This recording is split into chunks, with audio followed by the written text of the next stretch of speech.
The claim that the bones discovered along the south wall of the White Tower in 1674 belong to the princes in the tower and are thus enshrined in an urn at Westminster Abbey can likely be challenged with logical arguments.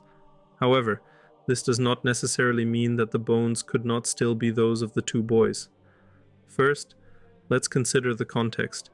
The remains are said to have been buried in a wooden chest, 10 feet, about 3 meters, below the ground under a staircase.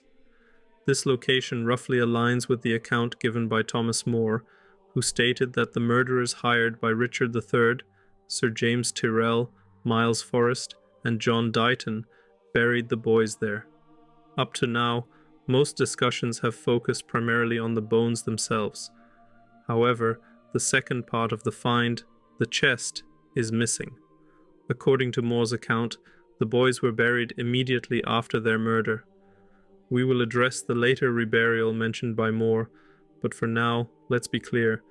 I am not asserting that More's account is true. We are only examining a scenario in which he might have been correct, nothing more. At the time of their disappearance, Edward and Richard were 12 and 9 years old, respectively. Together, their bodies likely would not have fit into an ordinary chest. To explore this, I searched for examples of chests from 15th century England, which I showcased during the course of the video.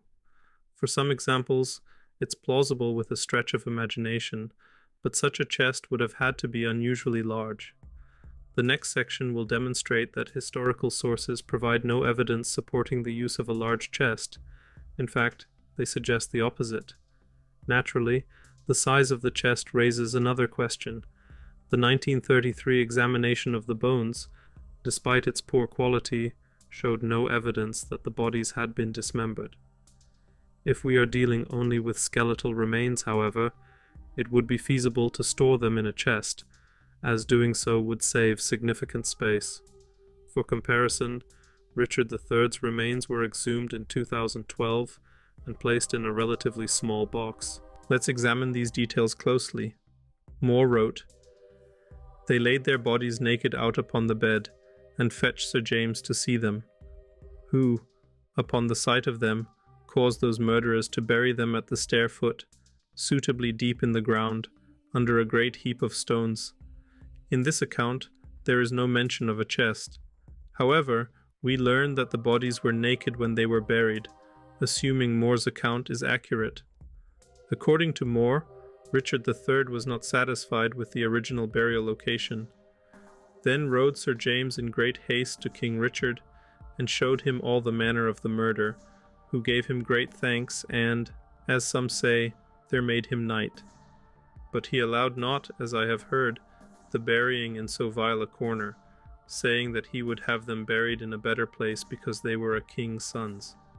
Lo, the honourable nature of a king. Whereupon they say that a priest of Sir Robert Brakenbury took up the bodies again and secretly buried them in a place that only he knew, and that by the occasion of his death could never since come to light. Again, there is no mention of a chest in this account. However, this omission could be explained if, as per More's narrative, Tyrell was not informed of the reburial details. It is said that Tyrell testified to all of these events in a confession recorded by More in 1502. John Knight, surgeon to King Charles II, provided a description of the discovery of the bones in 1674. He wrote in 1677, "Upon Friday, the 17th day of July, and 1674, take this relation from a gentleman, an eye-witness, and principally concerned in the whole scrutiny.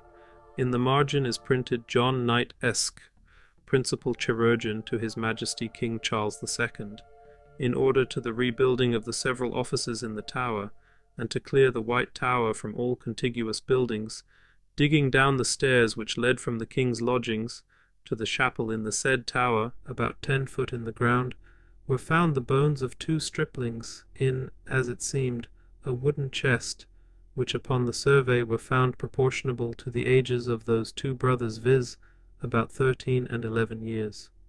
The skull of the one being entire, the other broken, as were indeed many of the other bones, as also the chest, by the violence of the labourers, who not being sensible of what they had in hand, cast the rubbish and them away together, wherefore they were caused to sift the rubbish, and by that means preserved all the bones.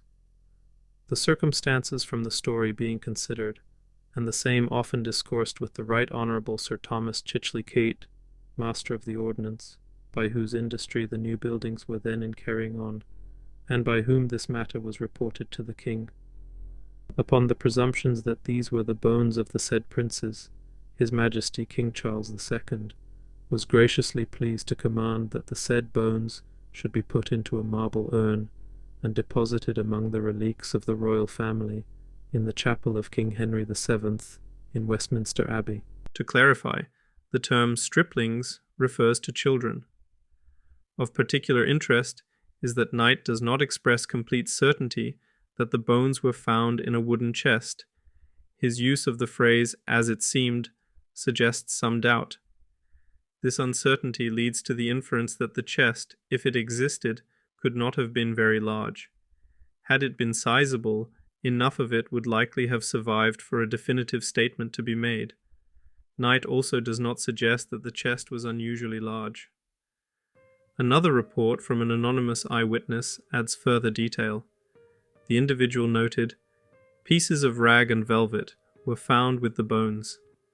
If this account is accurate, it supports the idea that there was indeed a chest, as the associated fragments imply the bones and other materials were contained together. However, this evidence conflicts with Moore's assertion that the bodies were buried naked. Unfortunately, the size of the chest is not specified, and we know nothing about its current whereabouts. Logically, these details lead to the conclusion that the bones found may not belong to the princes, at least based on Tyrell and his assistants' alleged burial site.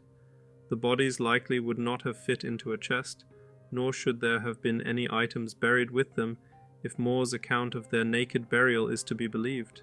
The second part of Moore's account is particularly intriguing. It describes the new burial ordered by Richard, allegedly carried out by an unknown priest who took the location of the gravesite with him to his own grave. In this context, the mention of pieces of velvet found with the remains could make sense. These might have been included as a gesture of respect toward the king's sons.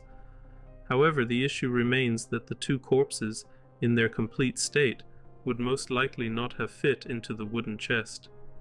Theoretically, it is possible that enough time passed between the burial arranged by Tyrell and the subsequent reburial by the priest for the bodies to have decomposed to skeletal remains.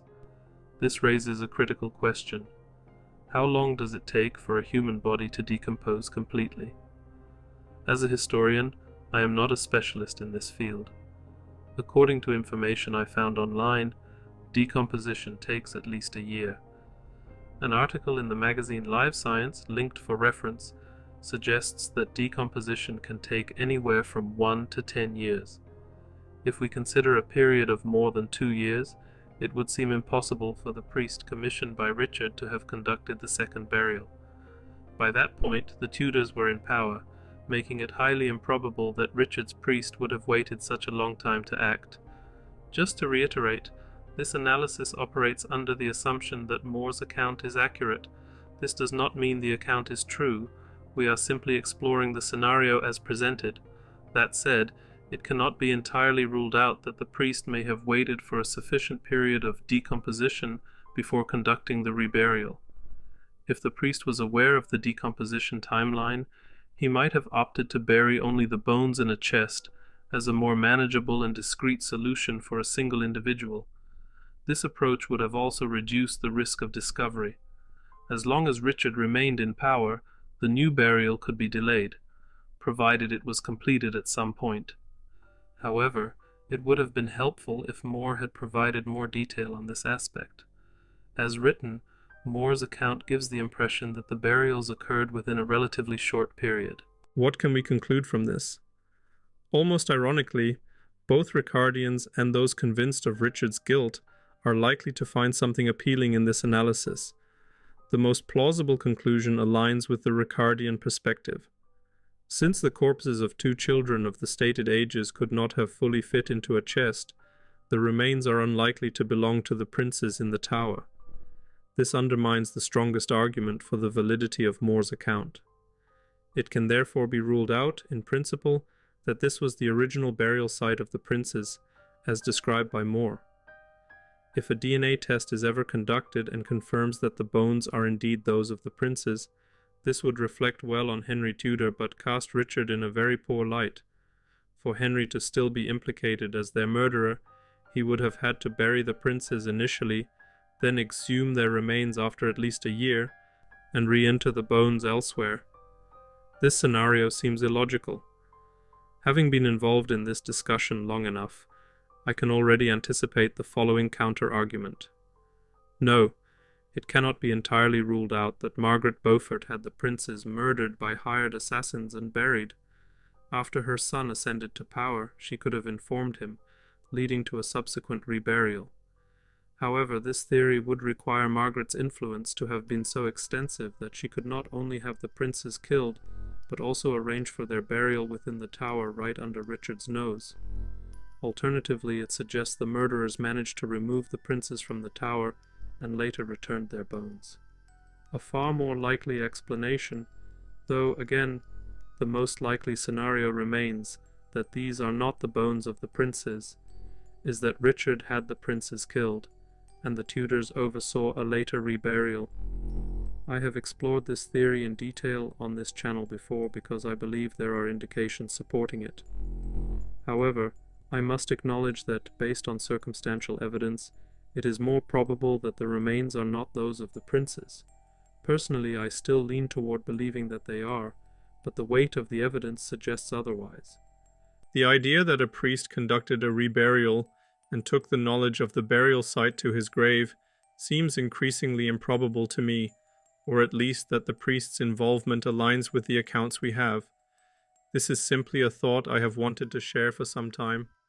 Since we are unlikely to see a DNA test in the near future, it seems reasonable to focus on evaluating the plausibility of the circumstances surrounding the discovery. The question of how the bones could have ended up in the chest is particularly significant. At some point this year, I plan to create a video that provides a comprehensive look at what I believe happened. Thanks for watching. Please like and subscribe.